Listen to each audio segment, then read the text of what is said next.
बिस्मिल्लाहिर्रहमानिर्रहीम। Dear students, अस्सलाम वालेकुम। नवीद साबरी है। आज हम ट्रांसलेशन के हवाले से अपना नेक्स्ट लेक्चर नंबर 13 उस पर बात करेंगे, जिसमें हम दो टॉपिक्स, कंजंक्शन का टॉपिक और कॉजेटिव वर्ब्स, इनके ऊपर बात करेंगे। कंजंक्शन के ऊपर हम अपने प्रीवियस दो लेक्चर्स में भी बात कर चुके हैं, लेकिन ये कुछ एडिशनल है जो कि स्पेशल एक मीनिंग के साथ होते हैं। एज सुन एज और नो सूनर डिड और देन।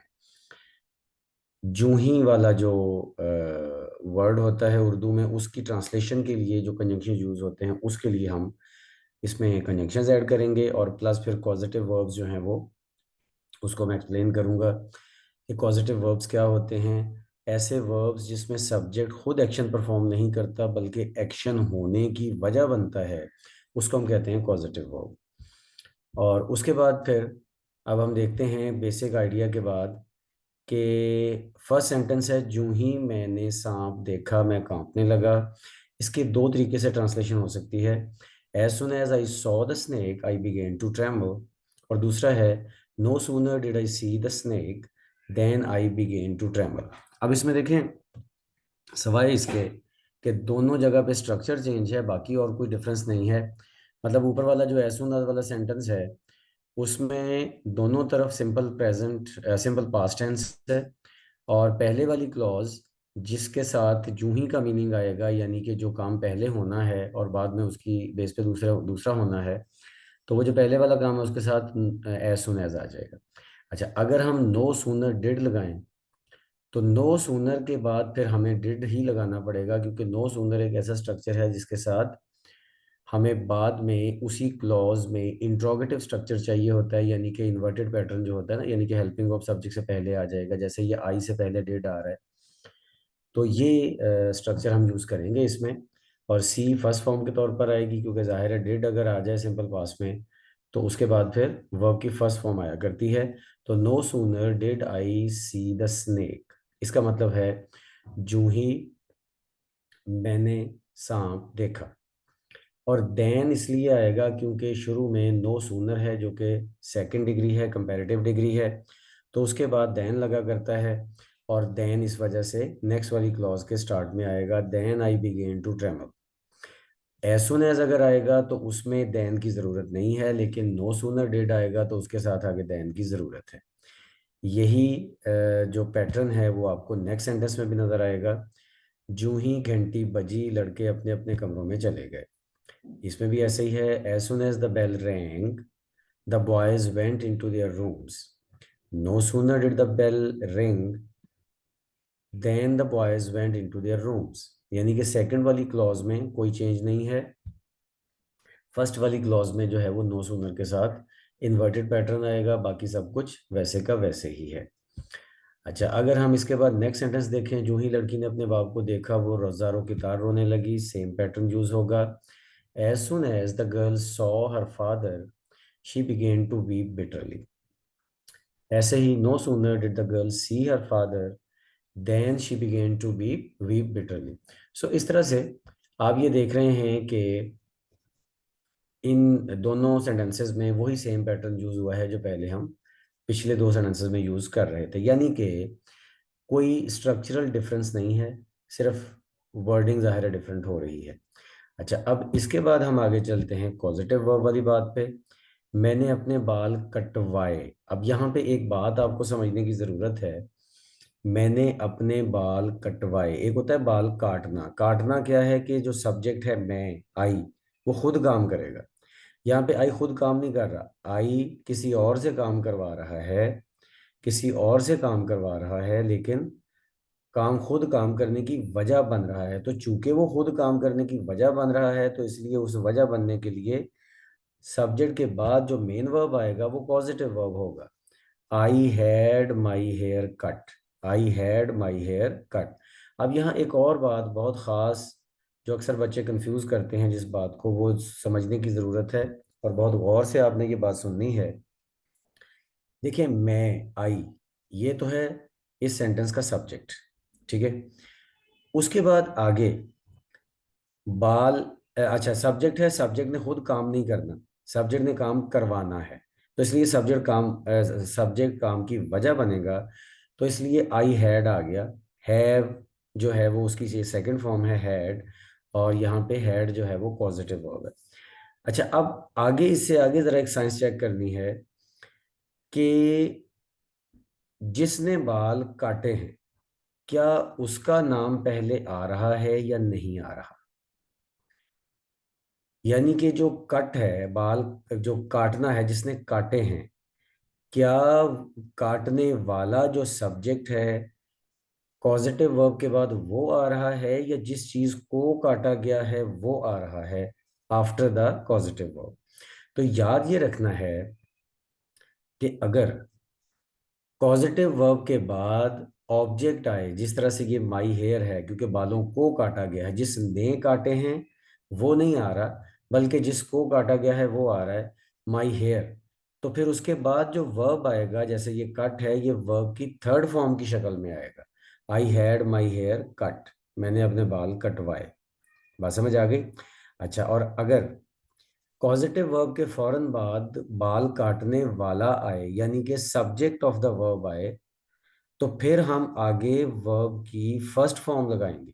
अब चूंकि कट तो फर्स्ट फर्स्ट और थर्ड दोनों एक ही जैसी होती हैं, तो इसलिए यहाँ पे आपको इसका कोई वाज़ेह डिफरेंस नज़र नहीं आ रहा, बट आगे वाले सेंटेंसेस में आपको ये नज़र आएगा। मैंने उससे एक चिट्ठी लिखवाई, सॉरी, उसने एक चिट्ठी लिखवाई। उसने एक चिट्ठी लिखवाई, अब इसमें भी लिखने वाला नज़र नहीं आ रहा, तो लेटर ऑब्जेक्ट है, तो आगे रिटन आ रहा है। He got a letter written. ठीक है, गेट भी इसी तरह से एक पॉजिटिव वर्ब है, मेक भी पॉजिटिव वर्ब है, गेट भी पॉजिटिव वर्ब है, हेल्प भी पॉजिटिव वर्ब है, हैव भी पॉजिटिव वर्ब है। आगे एक और सेंटेंस देखिए, असलम अपने बूट पॉलिश करवाएगा। Aslam will get his shoes polished. इसमें भी पॉलिश्ड थर्ड फॉर्म आई, क्योंकि हिज शूज है जिसको पॉलिश किया गया है, जिसने किए हैं पॉलिश उसका जिक्र नहीं आ रहा। इसलिए अभी तक जो हमने सेंटेंस नंबर 4, 5 और 6 ये तीनों पढ़े हैं, उसमें आप ये देख रहे हैं कि third form of the verb आ रही है। क्यों? क्योंकि पॉजिटिव वर्ब के बाद ऑब्जेक्ट आ रहा है जिसके ऊपर काम हुआ है, सब्जेक्ट नहीं आ रहा जिसने काम किया है। आगे चलते हैं। वो हर रोज दाढ़ी की हजामत बनवाता है। इसमें भी ऐसे ही है, he gets himself shaved every day. और ऐसे ही, क्या वो हर रोज अपने कमरे को झाड़ू दिलवाता है, ये भी वही वाला सारा केस है। Does he get his room swept every day, swept आएगा।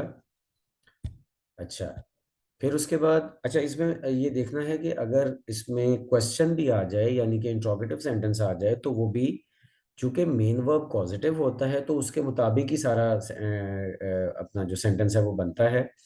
तो अब चूंकि यहाँ पे दिलवाता है प्रेजेंट इंडेफिनिट टेंस है, सिंपल प्रेजेंट टेंस, तो उसी वजह से फिर ये डज आया स्टार्ट में। अच्छा, अब इसके बाद आगे हम देखते हैं, मैंने अपनी बहन से अपने कपड़े धुलवाए। अब देखें, मैं आई, ये सब्जेक्ट है, और बहन ने कपड़े धोए हैं, और कपड़े वो चीज़ हैं जो धोए गए हैं। अब देखें, I got my clothes washed bye my sister. चूंकि माई क्लोथ्स इधर आ गया, इसलिए वॉश्ड आएगा। ठीक है, लेकिन अगर मैं ऐसे लिखता कि I got my sister wash my clothes, तो फिर वॉश फर्स्ट फॉर्म आनी थी। ऐसे ही एक एग्जांपल आगे आ रही है, वो मस्खरा सबको हंसाएगा। ठीक है, the the joker will make every one laugh. अब यहाँ पे एवरी वन जो है वो सब्जेक्ट है जिसने हंसाना है, तो इसलिए फिर ये लाफ फर्स्ट फॉर्म में आया है। ठीक है, ऐसे ही यहाँ पे पुलिस उससे ये बात नहीं कहलवाएगी। यहाँ पे आपको ये बात मजीद क्लियर हो जाएगी, the police will not make him से दिस। हिम चूंकि वो बंदा है जिसने बात कही है या कहनी है, तो वो खुद आया है, इसलिए उसके बाद वर्ब की फर्स्ट फॉर्म आएगी से। क्या तुमने नईम को मुलाजमत से इस्तीफा देने पर मजबूर किया था? तो तुम, यू जो है ये मेन वर्ब है, मेन सब्जेक्ट है। नईम ने इस्तीफा देना है, मुलाजमत है जहां से इस्तीफा देना है, तो इसका मतलब है कि जो आगे मेन वर्ब आ रहा है इस्तीफा देने वाला, उसका सब्जेक्ट नईम है और उसका ऑब्जेक्ट है मुलाजमत। ठीक है, तो अगर नहीं, कॉजेटिव वर्ब के फौरन बाद नईम आएगा जो कि रिजाइन का सब्जेक्ट है, तो फिर रिजाइन फर्स्ट फॉर्म में आएगा। ठीक है, did you make Naeem resign his post. और उसके बाद है जी, उसने मुझे ये सवाल निकालने में मदद दी, ये भी सिंपल पास्ट का है। He helped me solve this sum. ठीक है, he helped me solve this sum, उसने मेरी मदद की और सॉल्व मैंने खुद ही किया है। तो चूंकि आई सॉल्व का सब्जेक्ट है, तो इसलिए फिर वो मी आ रहा है हेल्प हेल्प के बाद। मैं चूंकि सब्जेक्ट हूँ सॉल्व का, और हेल्प के बाद मी आ रहा है, तो इसलिए सॉल्व जो है वो फर्स्ट फॉर्म में आएगा। क्या मास्टर साहब ने लड़कों से नक्शे खिंचवाए। Did the teacher make the boys draw maps. इसमें भी सिंपल पास्ट टेंस है, और बॉयज जिन्होंने नक्शे बनाने हैं खींचने हैं, वो चूंकि मेक के बाद आ रहे हैं, बार आ रहा है सब्जेक्ट है मेन वर्ब का, तो इसलिए फिर मेन वर्ब जो है ड्रॉ वो फर्स्ट फॉर्म में आएगा। तो इस तरह से स्टूडेंट्स, मैंने आपको आज के लेक्चर में ट्रांसलेशन के दो बेसिक बातें बताई कि एज सुन एज और नो सूनर डिड का यूज़ कैसे होता है, और फिर उसके बाद कॉजेटिव वर्ब पे बात की। और फिर कॉजेटिव वर्ब के अंदर दो बातें फर्दर मैंने आपको क्लियर की कि जब काम करवाने के लिए होता है तो पॉजिटिव वर्ब आता है, लेकिन काम करवाने के लिए अगर सब्जेक्ट को मेंशन किया जाए तो वर्ब की फर्स्ट फॉर्म आती है मेन वर्ब की, और अगर ऑब्जेक्ट को मेंशन किया जाए तो वर्ब की थर्ड फॉर्म आती है। तो इस तरह करके ये हमारा लेक्चर आज का ख़त्म हुआ।